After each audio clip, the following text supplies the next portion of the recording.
ፊልሙ ሲጀምር ዩሊን የሚባል ሁልጊዜም በራሱ ሀሳብ ውስጥ የሚንከራተት ልጅ ነው ያለን።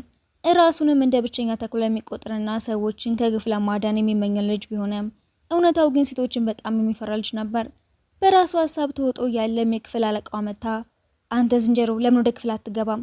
ቶሎ ግባ፣ ካልሆነ ግን እመታሃለሁ ስትለው ዩሊን ደንግጦ በጣም አስፈላጊ ስራ ስላለኝ አሁን ወደ ክፍል መግባት አልችልም፣ ደራምህን አቁምና ግባ አልኩ፣ ካልሆነ ዋጋህን ታገኛለህ ስትለው ዩሊን በልቡ ይህች ልጅ በጣም ጠንካራ ናት፣ እዚህ ጋር ብትመታኝስ ብሎ በማሰብ በፍርሃት ርቆ ይሮጣል። በዚህ መሃል የትምህርት ቤቱ ዝነኛ የሆነው ሻው የቅርጫት ኳስ ሲጫወት እናየዋለን። የትምህርት ክፍለ ጊዜው ተጀምሮ መምህሯ ተማሪዎችን ስትቆጠር ዩሊን የለም ነበር። ምክንያቱም የልጅነት ጠላቱን ለመበቀል ወደ ቀጠሮ ቦታ ሄዶ በልጅነቱ አንዲት ወንድ የምትመስል ልጅ ሁሉ ጊዜ ትመታውና ንብረቱን ተቀማው ስለነበረ አሁን ጠንካራ ሆኛለሁ ብሎ በማሰብ ሊጋፈጥ አስጣበቅ። በድንገት አንዲት ቺን የተባለች ቆንጆ ልጅ ትመጣለች። እሱም ለድብድብ የተዘጋጀ ተቀይርሽ ብትመጪም አልሰማሽም፣ ዛሬ ይለየልናል። አሁንም ስሜን ታስታውሰዋለህ? እንዴት አርሳሽም? ሁሉ ጊዜም ትበድይ ነበር እኮ አልተውሽም። ይቅርታ ጠይቃለሁ። እኔ በጣም ጠንካራ ስለነበርኩኝና ከወንዶች ጋር ስለመጫወት ሁሉም ያሽፉብኝ ነበር። ነገር ግን ሴትነቴን ያስታወስከኝ አንተ የመጀመሪያው ሰው ነህ። ለዚህ ነው በጣም የምወድህ። ፍቅረኛ ትሆናለህ ስትለው ዩሊን አይደረግም፣ አንቺ ጠላቴ ነሽ። በልጅነት ያደረሽብኝን መከራ አልረሳውም። ደግሞ መጫወቻ ይመልሽልኝ ይላትና በሚቀጥለው ቀን መምህሯ አዲስ ተማሪ ስታስተዋወቅ ያቺው ቺን ሆና ትገኛለች። መምህሯም ከዩሊን ጎን እንድትቀመጥ ታዛታለች። እሱም ይሄ ህልም እንደሆነ ለማረጋገጥ ራሱን የቆነጠጠ እዚህ ምን ታደርጊያለሽ ስላተሰዋለ ክፍል ሁሉ እየተናገረች ለአንተ ብዬ ትምህርት ቤቴን ቀይሬ የመጣው ዩሊን እኮ ጮኛዬ ነው ስትል ተማሪዎቹ ደነግጣሉ። ዩሊንን በልቡ ይቺ ልጅ አሁንም ታታለኝ ነው፣ እኔን ለማዳከም የመጣች መሰሪ ናት ብሎ ያስባል። ከዛም ቺን በወረቀት ላይ አንድ ነገር ጽፋ ወደ ዩሊን ስትወረወር ሳያየው ወደ ሻይ ወረውረዋል። ሻውቺን ደጋግማ በወረቀት ስትመታው ቆይታ ክፍሉ ሲያልቅም አለቃዋ ዩሊን ክፍሉ እንዲያጸዳ ታዘዋለች። እሱም ይሄ ሁሉ ያንቺ ሴራ ነው፣ አንቺ ጉልበተኛ፣ እባክህን ላግዝ፣ ይኸው ውሃ ጠጣ ብላ ትሰጠዋለች። እሱ ግን በንዴት ውሃውን ተቀብሎ በራሷ ላይ ያፈስባታል። እሷም ተስፋ ሳትቆርጥ ትከተለዋለች። እባክሽ ተይኝ፣ ብቻዬን መሆን እፈልጋለሁ፣ የመጫወቻ አሻንጉሊትን አትፈልገውም ስትለው ዩሊን መጫወቻውን ለማግኘት ተገዶ ወደ ቤቷ አብሯት መሄድ ይጀምራል። መንገዱ ሲረዝምበትም ቤታችሁ ገና ነው ወይስ ሌላ ተንኮል እያሰብሽ ነው? ዩሊን ዝም በል፣ እዚህ አካባቢ የሚያስቸግሩኝ ጉልበተኞች አሉ። ጉልበተኞቹ አንቺን ሳይሆን የሚያስቸግሩት አንቺ ነሽ እነሱን የምታስቸግሪያቸው። እኔ እኮ ሴት ነኝ። ዛሬ ለመጀመሪያ ጊዜ እንደዚህ ያለ ቆንጆ ልብስ ለብሼ እንዴት እደባደባለሁ? በጣም ፈርቻለሁ። እንዲህ ያለ የማይረባ ወሬ አታውሪ። ጉልበተኞቹ እኮ እየመጡ ነው። የት ናቸው? እኔ አላየኋቸውም። እዛ ጋር ናቸው። ለእኔ ታያቸው፣ በቃ እኔ ያሳያቸዋለሁ ብሎ ወደዛው ሄደ። ማንንም ሳያገኝ ተመልሶ ሲመጣ ቺን ጥላው ትሄዳለች። እንደገና ቀልደችብኝ፣ አሁን ግን አልተዋተም ብሎ ይናደዳል። በነጋታው ማርፍዶ ወደ ትምህርት ቤቱ እየሄደ እኔ እንደ ተኩላ ስለሆንኩኝ መምህሯ መታጠቢያ ቤት የማጸዳት ቅጣት አትሰጠኝም ብሎ ሲያስብ መምህሯ ግን ወዲያውኑ መታ መታጠቢያ ቤት እንዲያጸዳ ትቀጣዋለች። ከዛም የክፍል አለቃዋ መታ ቺን ታማ ቀርታለች፣ ያቺ ጠንካራ ልጅ እንዴት ትታመማለች ብሎ ማመን ያቅተዋል። ትናንት ውሃ ያፈሰስክባት አንተ አይደለህም እንዴ ስትለው በልቡ ትንሽም ቢሆን ይጸጽታል። መምህሯም ጥቂት ተማሪዎች ሄዳችሁ ጠይቋት ስትል ስልኩ ላይ ከቺን መልእክት ይደርሰዋል። መልእክቱም ሳልሞት በፊት ዩሊንን አንድ ጊዜ ማየት ፈልጋለሁ የሚል ሲሆን ግራ ይጋባል። ዩሊን አፈቀኝ፣ እናም ለምን መልስ አትሰጠኝም የሚሉ ተከታታይ መልእክቶች ይደርሱታል። ዩሊንም መልስ አልሰጠም ብሎ በልቡ ሲያስብ እሷም መልስ አልሰጠም ብለህ አታስብ የሚል መልእክት ድጋሚ ትልክልታለች። በመጨረሻ የወሰደችበትን መጫወቻ ፎቶ ውስጥ ልክለት ወደ ቤት ለመሄድ ይወስናል።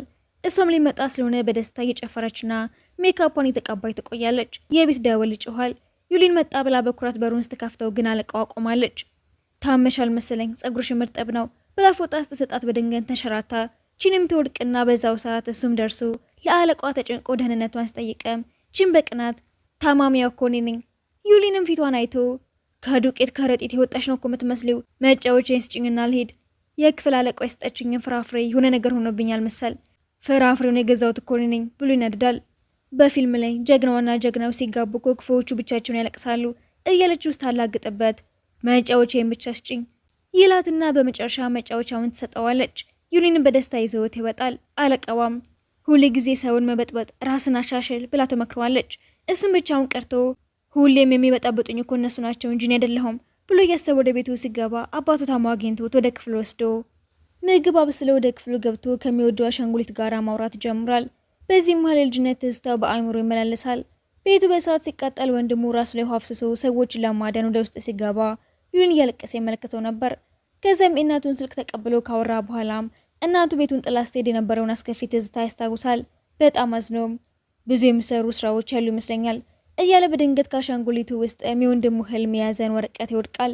በሚቀጥለው ስለ ወንድሙ ህልም ለመጠየቅም ክፍል ገብቶ እሷን በድንጋጤ እየጮኸች በክፍል ውስጥ ምን ታደርጋለህ? የአንበሳ ዳንስ ምንድን ነው ብሎ ስጠይቃትና ስትነግረው ተሳስተሻል፣ እኔ ነገ በተግባር አሳይሻለሁ ይላትና ከዛም እንደ ታዋጊና እንደ ጠቢብ እየሆነ ሲያሳይ ችላ ትለዋለች። ተሰብር ያለው እኔ ምንም አታስቢልኝም ይላትና ከዛም ስለ ወንድሙና የአንበሳ ዳንስ ማህበርን የመመስረት ህልሙን ይነግራታል። በልቤ ውስጥ ሁል ጊዜም አለ ለእርሱ ስል ማህበሩን መመስረት ፈልጋለሁ። ለዚህ እኮ የገንዘብ ድጋፍ ያስፈልግሃል። ምርጡ ምርጫ ሻው ነው። እሱ ድጋፍ ሊያደርግልህ ይችላል። ነገር ግን መጀመሪያ በትምህርት ላይ ከ90 በላይ ማምጣት አለብህ። ይሄማ በጣም ከባድ ስራ ነው ብሎ ይገረማል። በማግስቱ ጠዋት ወደ ትምህርት ቤቱ ሊሄድ ሲልም አባቱ ርቆ አግኝቶት ሶፋ ላይ ያስቀምጦትም ብዙ ስራ መስራት የለብህም። አባቱም አንዲት ሳጥን እንዲያደርስ ሰጠዋል። መንገድ ላይ ችልን ያገኛትና እሷን በደስታ እንዴት አደርክ ብትለውም ችላ ይላታል። ሳጥኑን ሰጣትም በጣም ይከብዳል፣ እባክህ እርዳኝ። ራስሽን መርዳት ትችያለሽ። ብትረዳኝ እኮ እንደምታስብልኝ ያስታውቃል። አባቴ እንዳያስጨንቀኝ ብቻ ረዳሻለሁ እንጂ ለአንቺ አስቤ አይደለም። በትምህርት ቤት ውስጥ ዩሊን ከቺን ጋራ የፍቅር ግንኙነት አለው የሚል ወሬ ይናፈሳል። ዩሊንን የሚቀናበት ልጅም ለመምህሩ ሐሰተኛ ክስ ያቀርባል። ቦርሳውን ሲፈትሹ የቺን ሳጥንና አሻንጉሊት ተገኝተው ተማሪዎች ሁሉም ይስቁበታል። ከዛም ያለቃዋ ፎቶዎች በየክፍሉ ውስጥ ሲገኙ ዩሊንም እነዚህን ፎቶዎች በሚስጥር ያነሳቸው ማን ነው ብሎ ማጣራት ሲጀምር ሻውን ቢጠረጥሩትም እሱ እንዳልሆነ ይናገራል። ዩሊን በኢንተርኔት አማካኝነት የፎቶዎቹን ባለቤት ለማግኘት ይሞክራል። ቺንም በስልክ እየደወለች መረጃ በመስጠት ትረዳዋለች። ዩሊንም ሻውን አብረሄና ይህንን ሞኝን ያዘው ብሎ ይለምነዋል። ሻው ባይፈልግም ዩሊን አንተ መልከ መልካም ነህ፣ መልከ መልካም መሆን ደግሞ ትልቅ ኃላፊነት አለበት ስለው ተስማምቶ አብሮ ይሄዳል። ሁለቱም ያንን ሰው ለመያዝ ወጥመድ ያዘጋጃሉ። ዩሊን በጣም የሚሸት ነገር በባልዴ ውስጥ እያዘጋጀ አንተ ብቻ ነህ ይህንን ሁሉ ልትይዘው የምትችለው፣ በአንተ ላይ ያለኝ ክብር ጨምሯል እያለ ሻውን ያሞግሰዋል። ሻው ግን ይህንን ቆሻሻ ከን ያርቀው ስለ ዩሊንም ያንን የሚሸተውን ባልዲ ሰቅሎ ሌባው ለመጠበቅ ይዘጋጃል። በዚህ መሃል ሻው መጥቶ በሁለቱም ላይ የሳቀ ፎቶ ያነሳቸዋል። ሻው እንዲቀላቀል ቢጠይቀውም እኔ በዳንስም ሆነ በሌላ ነገር ፍላጎት የለኝም ብሎ ሊሄድ ሲለም አትሄድ፣ ይሄ የወንድሜ ህልም ነው፣ እባክህ እርዳኝ ብሎ ይለምነዋል። ለማህበሩ መመስረት ግብዣ ታደርግልናለህ በማለት መቀላቀሉን ያሳውቃል። ሶስቱም ሬስቶራንት ውስጥ ተቀምጠው ዩሊን ህጎችን ያብራራል። ሻው ስፖንሰር ይሆናል፣ የአለቃዋ ወንድም ደግሞ የማስታወቂያ ዳይሬክተር ይሆናል። በራሱ ፎቶ ፋንታ የሻው ፎቶ በማስታወቂያው ላይ በመለጠፉ እኔ መልከ መልካም አይደለሁም እንዴ ብሎ ቢጠይቅም የአለቃዋ ወንድም ግን ሻው ብዙ ተከታይ ስላለው ሰዎችን ለመሳብ ይረዳናል። በማግስቱ ትምህርት ቤት ውስጥ አዳዲስ አባላትን ለመመዝገብ ሲቀመጡ የሻው ፎቶ ትኩረት ያገኛል። ዩሊን ግን የጥበቃ ሰራተኛ ተደርጎ በመቆጠሩ ይናደዳል። ቺመታም ዩሊን ባንተ ኩራለሁ ብላ ስታበረታታው ተይኝ፣ አንቺ ሁልጊዜ የምታሰቃይ መጥፎ ልጅ ነሽ ሊላትና በዛም ማለም አንዲት ልጅ ማስታወቂያውን አንበባው ይህ እኮ የዩሊን ነው ስትል ሁሉም ተማሪዎች በጩኸት ጥላው ሄዳሉ።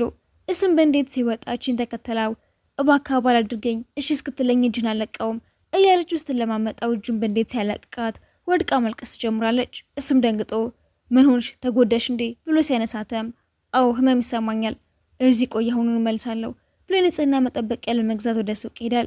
የትኛውን መግዛት እንዳለበት ግራ ስለገባው ፎቶ እያነሳ ለመላክ ሲሞክር አንዲት ልጅ በዛው በኩል ስታልፍ ታየውና ይሄ ልጅ የኔ አድናቂ ስለሆነ ነው ፎቶ የሚያነሳኝ ብላ በማሰብ ለፎቶ በተለያዩ ሁኔታዎች ትቆመለታለች።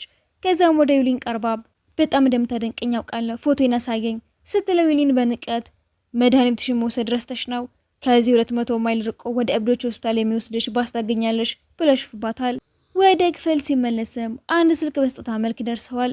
በስልኩም ያች ልጅ ደውላ በቀን 24 ሰዓት ደውልልሃለሁ ስትለውም ይህችማ እብድ አድናቂ ናት ብሎ ስልኩን ይዘጋዋል። አሁንም የአንበሳ ዳንስ ለቡድኑ ለማጠናከር እቅድ ያወጣል። ተማሪዎችንም በሶስት ዘርፍ ጎበዞች፣ ተዋጊዎች እና ተሰጥኦ ያላቸው በመምህራን ደግሞ የማይወደዱ ብሎ ይከፍላቸዋል። ቺንም ከጋብቻ በፊት መግባባት አለብን እባክህ እኔንም አባል አድርገኝ ብላ ብትለምነውም እሱ ግን አንቺን በፍጹም አልመርጥሽም። በትምህርት ቤቱም ዩሊን ጠብ ውስጥ ገብቶ ወሬ ሰራጭና መምህሩ ዩሊን ቺንና ሻውን ተቆጥቶ አለቃዋን ዩሊንን በቅርብ ተከታተለ በዛትና ቺን ግን ዩሊን ከአንተ ጎን አልለየም ትለዋለች። እሱም እኔም በልጅነቴ በአንዲት ልጅ በደል ነበር ግን ጠንካራ ሆንኩኝ ብሎ ታሪኩን ሲያወራ በዚህ መሃል ቺን ለሻው ገንዘብ ሰጥታው ስለ ዩሊን ታሪክ ስጠይቃወም በልጅነቱ አንዲት ልጅ ስለምታስቸግረው ነው ጠንካራ የሆነው የሚል መልስ ታገኛለች። ዩሊን ጠንካራ የሆነው ለካ በእኔ ምክንያት ነው ብላ በደስታ ትፈነጥዛለች። በክፍል ውስጥ ምቹ ወንበር በማዘጋጀትና ምግቡን ቀድማ በመቅመስም አንተ ላይ ጉዳት ከመድረሱ በፊት በእኔ ላይ ድረስ ትልና ሌሎቹ ተማሪዎች ግን እንደ ባሪያ እያሰራት ነው ብለው ስለሚያስቡ እኔ ተበዳዩ እንጂ በዳዩ አይደለሁም ብለው ጮኸ። ማንም አላመነውም። በመጨረሻም ዩሊን ፒንግ የተባለውን ተማሪ ተደብድቦ ሲያገኘው በጦርነት ጊዜ መሸነፍና ማሸነፍ አለ ብሎ ለጸናው ቢሞክረም ፒንግ ግን ይህ እኮ ጦርነት አልነበረም፣ ምክንያቱም እኔ ምንም አይነት የመከላከያ እርምጃ አልወሰድኩም ብሎ በሀዘን ይመልስለታል። ፒንጎን ብሎ የአንበሳ ዳንስ ማህበሩ ላለመቀላቀል የተደበደበ መስሎ እንደቀረበ ዩሊና ሻው ይረዱታል። ፒንግን በመጨረሻ ማህበሩን መቀላቀል ፈልጋለሁ ብሎ ሲመጣ ሁሉም ይደነቃሉ። ዩሊን በትምህርት ቤቱ የማስታወቂያ ሰሌዳ ላይ የማህበሩ ፖስተር ተለጥፎ ሲያዩና ተማሪዎችን ፎቶ ሊነሱ ሲመጡ እኔ እኮ በትምህርት ቤቱ ተወዳጅ ነኝ ብሎ ቢኩራራም ብዙም ሳይቆይ ሁሉም ጥለውት ሄዳሉ። ከዛም ቡድኑ የአንበሳ ዳንስ ልምምድ ሲያደርጉ ወድቀው በታላቅ ተማሪዎች ይሳቅባቸዋል። ታዋቂዋ ኤሚም ወደ ትምህርት ቤቱ ውስጥ ትመጣ ዩሊንም ያታል። ዩሊንም ለኤሚ የሚሰጠው ልዩ ትኩረትና ትዕዛዟን መፈጸሙ ቺንን በቅናት ያቃጥላታል። ዩሊን ለምን እንደዚህ መጥፎ ትሆናለህ? እኔ ላንተ ያላደረግኩት ነገር የለም፣ አሁን ግን ደክሞኛል እያለችው ትከፋለች። ሻውም ቺን ዩሊንን በልጅነቷ ተወደው ነበር ብሎ ያስባል። ኤሚ በፓርቲው ላይ እንድትገኝ ዩሊን ቢጠይቃትም ምግብ ካበላኝ እመጣለሁ ትለዋለች። ከፓርቲው በኋላም ኤሚ ወደ ዩሊን ቤት ሄዳም በዚህ መሃል ዝናብ እየዘነበች በስብሳ ትመጣለች። ዩሊንም ለምን እንደዚህ ትሆኛለሽ ብሎ ቢቆጣትም አለቃዋ ግን የዩሊንን ልብስ እንድትቀይር ታደርግና የእሱን ልብስ በመልበሷ ደስ ይላታል። በዛው ምሽትን ቤቱ ከውጭ ስለተቆለፈ ሁሉም እዛው ለማደር ይገደዳሉ። አለቃዋን በዛው ምሽት አሻንጉሊቱን አይታ በልጅነቱ የእሳት አደጋ ሲደርስ ወደ ህንፃው ገብታ አሻንጉሊቱን ያዳነችው ልጅ ቺን መሆኗን ትረዳለች። በማግስቱም በትምህርት ቤቱ ዩሊን ሴቶችን አታሏል የሚል ወሬ ይናፈሳል። ኤሚና ቺን ለዩሊን ቁርስ ለማቅረብ ይፎካከራሉ። ምግብ አቅርባለትም ምግቡን ከወደድከው አባል ታደርገኛለህ ብትለው እሱ ግን አሁንም አልቀበልሽም ስላት እያዘነችም የኤሚንና ያለቃዋን ቃል ግን ትሰማለህ፣ እኔ ያደረኩልህን ግን አታየውም ትለውና እሱም ቡድኑን አልቀላቀለም ብላ የነበረችውን ዩ የተባለችውን ልጅ ለማስገባት አዲስ እቅድ ያወጣል። ሻው መልከ መልካም ስለሆነ ትኩረት ያገኛል ብሎ ቢያስብም ዩ ግን ለሻው ግብዣ ፈቃደኛ ሳትሆን ትቀራለች። በመጨረሻም ኤሚን ስለምታደንቃት በእሷ ምክንያት ዩን ወደ ቡድኑ ትገባለች። ቺንም አሁን የቀረው አንድ ቦታ ብቻ ነው፣ ያንን ቦታ በማንኛውም ሁኔታ ማግኘት አለብን። ዩን የመጨረሻ አባል ፍለጋ ላይ እያለም ከቺን ጋር ትንሽ ግጭት ቢፈጥሩም በመጨረሻም አባላቱ ተሟልተው ደስ የሚል ፓርቲ ያዘጋጃሉ። በፓርቲው ላይ ማለቃዎችንን ለብቻዋ ጠርታትም በልጅነቱ የዩሊን ወንድም ያኪ ካቃጠለው ህንፃ ውስጥ ገብቶ ያዳናት ልጅ አንቺ እንደሆንሽ አውቃለሁ ስትላት ደንግጣ ይህን ሚስጥር አሁኑኑ ለዩሊን ብንነግረው ዳግመኛ አይናገረኝም፣ እባክሽ በሚስጥር ያዥልኝ ብላ ትለምናታለች። እሱ መጥቶም ስለምን እያወራችሁ ነው ሲልም አለቃዋ ስለ ጽዳት ነው በማለት ሚስጥሩን ትደብቅላታለች። በመቀጠልም የማህበሩ አባላት የአንበሳ ዳንስ ልምምድ ሲያደርጉ የትምህርት ቤቱ ስፖርት መምህር ለረዳት መምህሯ የጋብቻ ጥያቄ ማቅረብ እንደሚፈልግ ይረዱታል። ዩሊንም እኛ እንረዳሃለን፣ አንተ ግን ለማህበራችን አማካሪ ሁን በማለት ስምምነት ላይ ይደርሳሉ። የተለያዩ እቅዶችን ቢያወጡም ሳይሳካ ቀርቶ በመጨረሻም ዩሊን ቺንን በማገዝ አስተማሪዋ የምትፈልገውን ነገር ሁሉ ፈልገው ቢሰጧትም በፊት የምትወደው ሌላ ሰው ስለነበረ ሳትስማማ ትቀራለች። ዩሊን ያሰማ እንደሆነ ሲያጣራ የገዛ አባቱ መሆኑን ይረዳል። አባቱን ወደ ትምህርት ቤት አምጥቶም መምህሯ እንድታየው ያረጋታል። መምህሯም አባቱ በጣም እንደተለወጠ አይታም በመጨረሻም የስፖርት መምህሩ የልቡን ነግሯ ጥያቄውን ትቀበለዋለች። ዩሊን ልጅን አስገራሚ ስጦታ እንደሚሰጣት ቃል ቢገባላትም እሷም የሲኒማ ትኬት ስትሰጠው ፊልም ነው ብሎ ይገረማል። ለቀጠሮ የተዘጋጀችም የዩሊን ክፍል በር ሲንኳኳ የአለቃ ወንድም መጥቶ እነዚህ እኮ ያስፈሪ ፊልም ትኬቶች ናቸው፣ አንዲት ሴት ልጅ እንደዚህ ያለ ቦታ እንዴት ተወስዳታለህ? ከሷ ጋር ከመሆን ሞቴን እመርጣለሁ፣ ባካቷሽ። በሌላ በኩል ኤሚ ቺንን ዩሊን እንዲወድሽ ከፈለግሽ በጣም ቆንጆ መሆን አለብሽ በማለት በልዩ ሁኔታ እንድትዘጋጅ ታረጋታለች። በመጨረሻም ሁለቱም ለቀጠሮ ይገናኛሉ። ቺን በኤሚ ምርጫ በጣም እንግዳ የሆነ ልብስ ብትለብስም ዩሊን ግን አንቺ ሁሉ ጊዜ ለአይኔ እንግዳ ነሽ ይላታል። ፊልሙ አልቆም ወደ ቤት ሲመለሱ እግሯን ስታመመች በጀርባዋ አዝሏትም እንደ ፊልም ጀግናዋና ጀግኒት ሆነናል እያለችው ብትደሰትም በድንገት ያለቃው ወንድም መጥቶ ለአንተ ትከብድሃለች እኔ ልዘላት በማለት ከዩሊን ጀርባ ነጥቅ ወስዳታል። በሚቀጥለው ቀንም በትምህርት ቤት ውስጥም ሻን የተባለው ቡድኑ ለመቀላቀል ይወስናል። የእጅ ሰዓት ሰርቋል በሚል ሲከሰስ ዩሊን ምስክር እንዲሆንለት ቢጠይቀውም ዩሊን ግን ክፍል ውስጥ አልነበርኩም ይለውና ልጁም አንተ እኔን ተበቅልሃል፣ አሁን ደግሞ እኩል ሆነን ብሎ ቡድን ጥሎት ይወጣል። ኤሚ ግን ቺን ሻንን አስፈራርታው ነው አባል የሆነው ብላ ስትናገር ዩሊን በንዴት ቺንን አንቺ ጉልበተኛ በትልቅ ድክመት የተጫወትሽ ከእንግዲህ ብቻዬን ተኝ ብሎ አባሯት ቺን እያለቀሰ ትቀራለች። ዩሊና ሻ ማህበሩ ለማዳን ሲሲ ተባለችውን ለመቅጠር ይሞክራሉ። ነገር ግን ሲሲ ይሄ ማህበር መጥፎ ስም አለው በማለት ፈቃደኛ ስላልሆነች አለቃዋ ሲሲ የሆነ ችግር እንዳለባትና ንብረቶቿን እየሸጠች እንደሆነም ትረዳለች። ዩሊን ኤሚና አለቃዋ ሲሲን በሚስጥር ተከትለው ሆስፒታል ይገባሉ። ሲሲ ታማ ቀዶ ጥገና ለማድረግ ፈልጋ ነው ንብረቶቿን የምትሸጠው። ሲሲ በሚስጥር ይዘው የነበረው ጭንቀቷ ለሁሉም ሲገለጥም ኤሚ ሁኔታውን በመቀየር እሷም ድፍረት እንዲኖራት ታደርጋታለች። ሲሲም በኤሚ ስታይሊስቶች ተውባ በደጋፊዎቿ ዘንድ አድናቆትን ስታገኝ ድፍረቷ መልሶ የአንበሳው ዳንስ ማህበሩን በደስታ ትቀላቀላለች። ነገር ግን በትምህርት ቤቱ ዳይሬክተር አዲስ ህግ ይወጣል። ፈተና ያላለፈ ተማሪ በማህበሩ ውስጥ መቆየት አይችልም፣ የማህበሩ መሪ ከወደቀ ደግሞ ማህበሩ ይፈርሳል የሚል ጥብቅ ትዕዛዝ ይተላለፋል። ዩሊና አባላቱ መጀመሪያ በኩረጃ ለማለፍ ቢሞክሩም ዳይሬክተሩ ደርሶባቸው እቅዳቸው ይከሽፋል። በመጨረሻ አለቃዋና ሲሲ ኃላፊነቱን ወስደው ለ30 ቀናት ሌሊትና ቀን እንዲያጠኑ ያደርጓቸዋል። የወደቀ ሰው ለ30 ቀናት በሺሚንግ እጅ የተሰራ ምግብ ይበላል የሚል ከባድ ቅጣት ተወስኖባቸዋል። በጥንካሬ ሰርታ ሁሉም ፈተናውን ቢያልፉም የአለቃዋ ወንድም ግን በመውደቁ በሱ ምትክ ቺን ማህበሩ እንድትቀላቀል ይወስናል። ነገር ግን በድንገት ዩሊን በፈተና ወቅት ኩረጃ ተጠቅሟል የሚል የቪዲዮ ማስረጃ ቀርቦ ከትምህርት ቤቱ እንዲባረር ይወስናል። ዩሊን ግን ያ ወረቀት የአባቴ የማበረታቻ ማስታወሻ እንጂ የኩረጃ ወረቀት አይደለም ብሎ ቢከራከርም ዳይሬክተሩ አልሰማውም። በኋላ ግን አለቃዋ የዩሊንን ወረቀት ደግማ ስታስመሰክረው ዩሊን የማለፊያ ነጥብ አግኝቶ ከስንብት ይተርፋል። ደስታው ሳይጠናቀቅ ዳይሬክተሩ የማህበሩን ክፍያ እንደሚጨምሩ ያሳውቃሉ። ዩሊንም የሻው አባት ክፍያውን እንዳሰረዙት ይረዳል። ከ10 ዓመት በፊት የዩሊን ወንድም ያኪ ማህበር መስርቶ የትምህርት ቤቱን ስም አጥፍቶ ነበር የሚል ወሬ ይናፈሳል። የሻው አባትም ልጃቸው ከዩሊን መጥፎ ነገር እየተማረ ነው ብለው በማሰብ ከእንግዲህ ትምህርት ቤት አትሄድም፣ ቤት ውስጥ ነው የምትማረው ብለው ከትምህርት ቤት እንዳይወጣ ያደርጋሉ።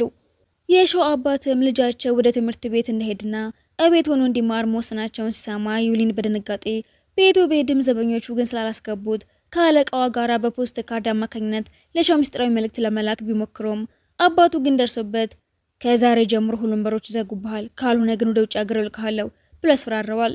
እሱ ግን ከአባቱ ጋራ ተከራክሮ ከቤት ወጥቶ ከጓደኞቹ ጋር ይቀላቀላል። በማግስቱም ጓደኞቹ ለማህበሩ የሚያስፈልጉ ቁሳቁሶችን ለመግዛት ዋጋ ሲያጠኑ ሁሉም ነገር በጣም ውድ ይሆንባቸዋል። ሻው በኢንተርኔት ያዘዛቸው ልብሶች ሲመጡም የልጆች ልብስ ሆኖ ይገኛሉ። ዩሊንም በፎቶ ላይ ትልቅ ይመስል ነበር፣ እንዴት እንደዚህ ያነሰ ብሎ ይገረማል። ለወንድሙ ህልም ሲልም የልጅነት ትዝታ ያለባቸውን የቪዲዮ ካሴቶችን ለመሸጥ ቢሞክርም ገዢ ያጣል። አሮጌ እቃዎቻቸውን ሊሸጡ ቢሞክሩም አልተሳካላቸውም። በመጨረሻም ሻው ያዘጋጀውን የሚጠጣ ነገር መንገድ ዳር ላይ ለመሸጥ ይወስናሉ። ዩሊንም ኑ ጠጡ፣ ይሄን የጠጣ ፍቅሩ ይጨምራል እያለ ቢጮህም መጀመሪያ ላይ ሁሉም ይሸሹታል። በኋላ ግን መጠጡ ተወዳጅ ሆኖ ብዙ ገንዘብ ይሰበስባሉ።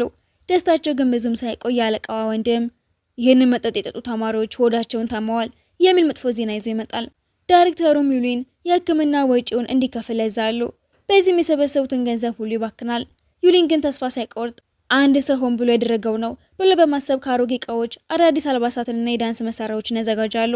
በትምህርት ቤቱ ስብሰባ ላይም ዳይሬክተሩ የማህበሩን ስም ሲጣሩና ዩሊንና ጓደኞቹ እየሮጡ ቢመጡም ዳይሬክተሩም ልብሶቻቸውን አይተው በዚህ ሁኔታ ፈቃድ አልሰጣችሁም፣ እንደ ቀልደኛ ነው የምትታዩት በማለት ያጣጥሏቸዋል። ዩሊና ጓደኞቹ ለማስረዳት ቢሞክሩም ዳይሬክተሩ ሊሰማቸው አልፈለገም። በድንገት ቺን እየጮኸች አዲስና የሚያምር አልባሳት ይዛ በመምጣትም ዩሊን ንጹህ ነው፣ ያን መጥፎ መጠጥ የሸጡት ሌሎች ናቸው፣ ማስረጃውም ይኸው። ቀደም ብሎ ቺን እነዛን ወንዶች አሳዳት ይዛቸውና ቀጥቅጣ እውነቱ እንዲናገሩ አድርጋቸው ነበር። በእሷ ብርታት ማህበሩ በመጨረሻም ፍቃድ ያገኛል። ሁሉም እሷን ሲያመሰግኑም ዩሊን ግን እኔ ሁሉንም ተቆጣጠሬው ነበረ፣ እሷ ትንሽ ረዳችኝ እንጂ ምን አደረገች በማለት ሲኩራራ፣ እሷ ግን ዩሊን የሆነ ነገር ካደረገ በቃኝ፣ እኔ ደስተኛ ነኝ። ከዚህ በኋላም ዩሊን የቀድሞ ሻምፒዮኑን አሸንፎ አዲስ ሻምፒዮን ለመሆን ይወስናል። በትምህርት ቤቱ በሚካሄደው የማራቶን ውድድር ላይም ለመሳተፍ ይዘጋጃል። በሌላ በኩል ቺንና ኤሚ ሁለቱም ዩሊንን ስለሚወዱት እንደ ጠላት ይታያሉ። የዱላ ቅብብል ውድድሩም ይጀምራል። ሁሉን በመሸነፋቸው ሳይቆጩ ደስታቸውን ይገልጻሉ። ከውድድሩ በኋላም ቺን አለቃዋና ታዋቂዋ ኤሚ ያላቸውን ስሜት ለዩሊን ለመንገር ይወስናሉ። በማግስቱ ግን ዩሊን ትምህርት ቤቱ በቅርቡ ይዘጋል የሚል መረጃ ዜና ይሰማል። በጣም ቢያዝንም ትምህርት ቤቱ ከመዘጋቱ በፊት የመጨረሻ ስራዬን መስራት አለብኝ። ቺንና ኤሚ ያላቸውን ስሜት በሚቀጥለው ቀን ለመንገርና ማን እንደሚመርጥ ለማየት ይወስናሉ። እሱ ግን ወደ አንዳቸውም እንደማይሄድ እናያለን። የላኩትን መልእክቶች በሙሉ ሲጠፋና ማንንም ላለመምረጥ ሲወስን ፊልሙ ይጠናቀቃል።